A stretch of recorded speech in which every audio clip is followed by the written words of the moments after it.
In this video, we're going to talk about how to overflow with love for God. First, we'll talk about where does it actually begin. Then we'll go over how do you actually grasp overflowing love. And we'll look at what happens as a result. If you're new here, welcome. My name is Jack, and I lead a community full of young adult believers who are trying to live out their faith boldly in their everyday lives. And just like these many people, and maybe you yourself, I've been in situations where I wanted to show love to people outwardly and I just didn't know how to.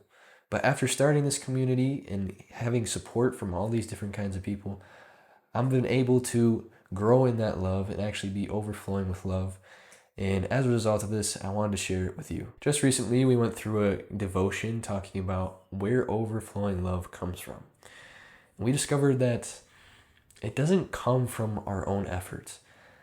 Ever, because we are sinful human beings, because we're sinful human beings, and it's just our nature to be sinful and be unloving. So the first thing you have to realize is that overflowing love does not start with you. It actually starts inside of you. What do I mean by that?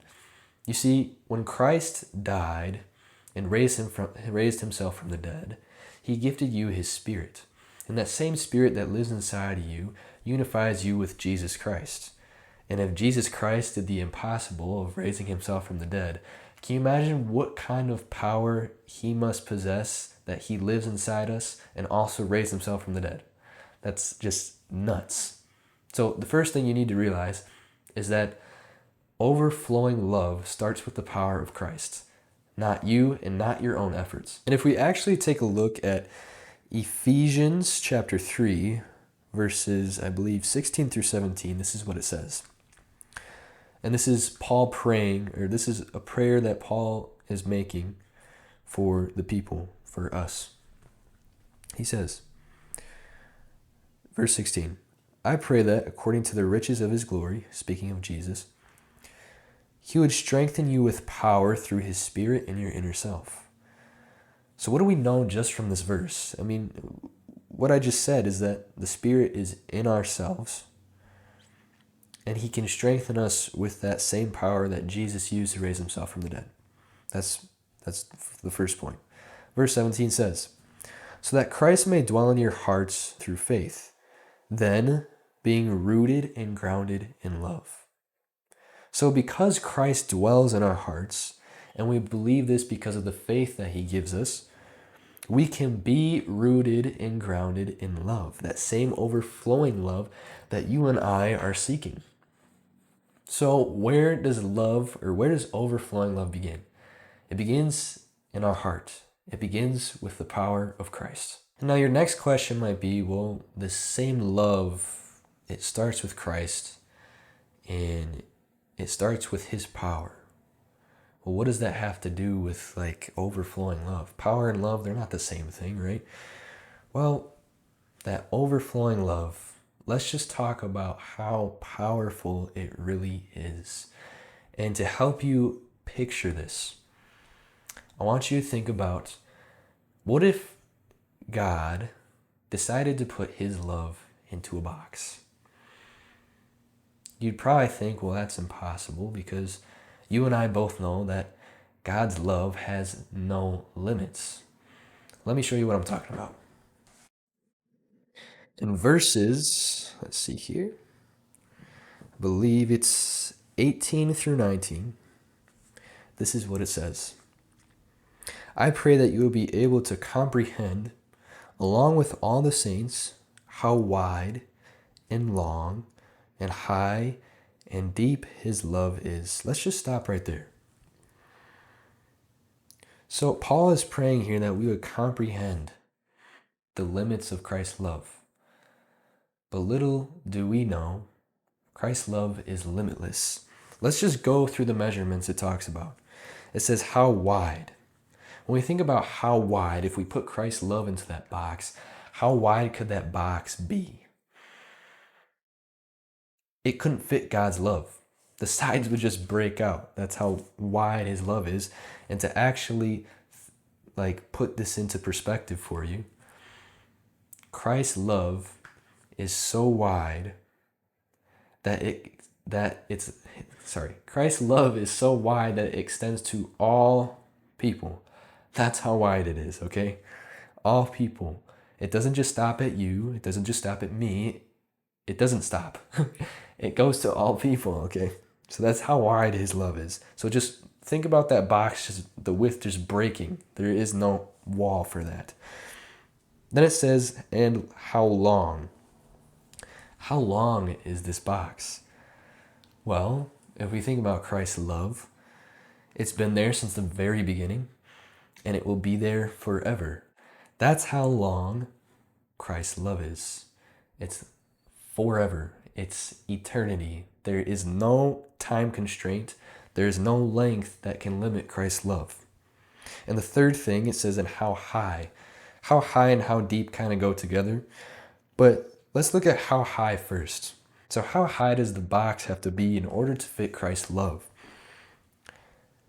It can't fit Christ's love, okay? This is how high it is. He loves us so much that he brings us to the heights of heaven. That's how high his love is. You and I don't even know how high heaven is. We don't know whether it's here or there. We just know that Christ loves us so much that he brings us to heaven, to the heights of heaven. That's how high his love is. And I don't know about you guys, but just going through this really excites me, because to think that this love so far that we've covered lives inside me through the power of Christ. It's just amazing.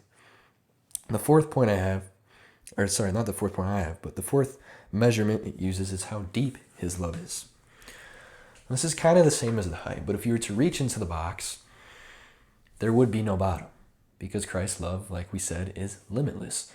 So, how deep is his love? His love is so deep that even your lowest of sin, our lowest points in our life, he reaches down and pulls us up. That's how deep his love is. There is no limit. If you think about the worst sin you've ever committed, Christ's love goes even deeper than that. So, with that being said, Christ's love can't be put into a box. So now that you understand that Christ's love is limitless, what happens as a result of this? This is the third and final point. Let's pretend that love box, we take it and we put it into the closet like we do with every other box. What's the issue with that? Like, Christ didn't put his love in a box, he put it in us. But let's just say he did put it into a box and it did get put into a closet. Well, you would never see that love. That love would never be reflected in your life. It's just that thing that you go to every 5 years, you pull it out of the closet, you say, I remember this. That was a good time. And then you throw it back into the closet and you never see it again for another 10 years. That's exactly why Christ didn't put his love in a box.